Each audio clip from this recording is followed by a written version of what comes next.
Hello, and welcome to this episode of Daily Dose of Dan, episode 40. Episode big 40, right? Hard to believe it's been 40 episodes since I started this thing. Late January, I think. But it's going to get crazier, right? So anyway, today's going to be a 4K movie review of Crouching Tiger, Hidden Dragon. Right? Kung Fu and all that good stuff. How can you not like this movie? Anyway, saw this at the theater, fell in love instantly. It's probably one of the better, I will say, Americanized Kung Fu movies. The 4K, I would highly recommend to anybody's collection, especially if you're into Kung Fu and sword fighting and stuff. It's a must-have. Apologize for my coughing. Still trying to get over my sickness. So anyway, this movie had a $17 million budget. That's it. $17 million. It grossed $214 million. That is craziness. That's like an amazing profit margin. So yeah, it was a huge success because it's an amazing movie. So it just shows that you don't have to have a lot to really make something amazing. It has to do with the effort that's put in, not necessarily the money that's spent. They spent $300 million on, I think, Endgame, and they made $1 billion. So, 3-4 times your money. Well, let's see you make like 20 times your money, then I'll be impressed. You know what I'm saying? Like, don't get me wrong, Endgame's a good. I would almost, it borders on between good and great, but I think when it comes to classics, I think Crouching Tiger, Hidden Dragon would definitely be a classic. Chow Yun-fat is in it. He's awesome. And of course, this lady right here, she just won an Oscar. First Asian woman to win an Oscar. That's a huge, huge thing. So she definitely earned it in Everything, Everywhere, All at Once. I'm going to get a Jolly Rancher. Hold on real quick. This cough is just driving me nuts. Maybe if I have something to suck on, it won't be as bad. So anyway, it on IMDb it's rated a 7.9 out of 10 of 274,000 people, and then on RottenTomato.com it has a 98 fresh from the critics and an 86 audience score. So that's pretty impressive for this movie. So when it comes to it has Dolby Atmos, so the sound's amazing.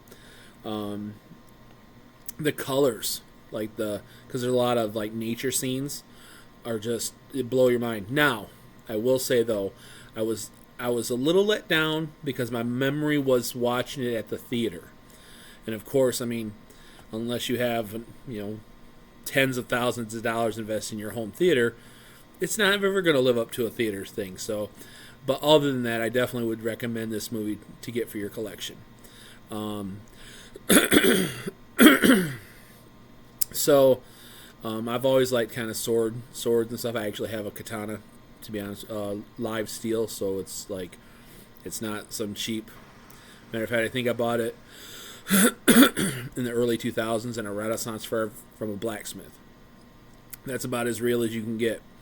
It didn't have an edge on it up until this last year because it was designed for like actual fighting with it, and unless you want to cut someone's arm or head off, you don't put an edge on it. Well, I always wanted to have an edge put on it. Well, my good friend, as part of my Christmas, put an edge on my sword. So what do I do when I go to take it home from his house? Because, of course, I don't have a sheath for it.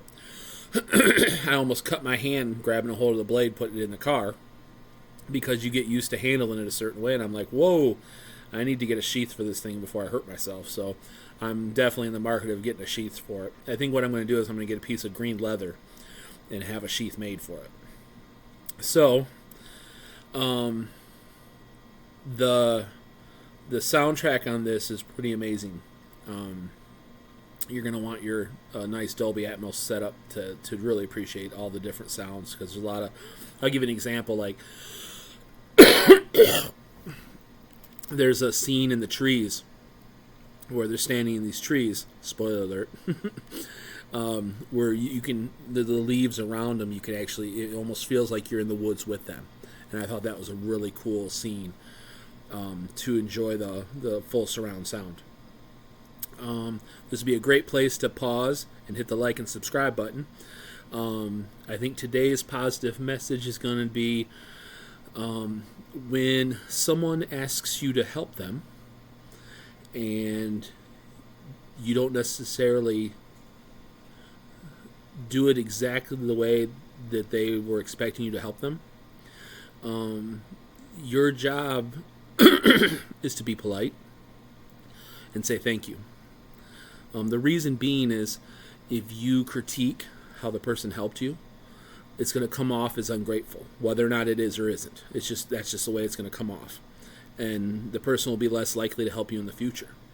So there are times when, I've had it happen to me where you ask someone to help you, and it doesn't go exactly the way you wanted to, and you just take it on the chin.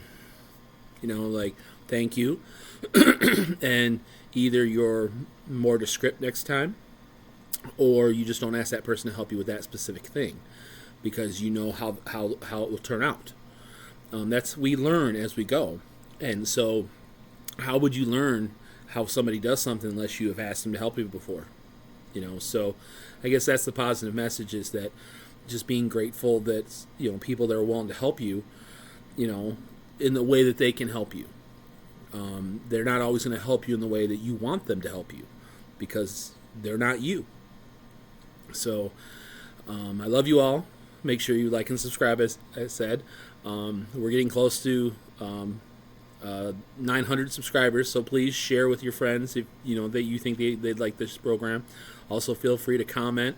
I love hearing from you all. So anyway, this has been your Daily Dose of Dan. Peace out.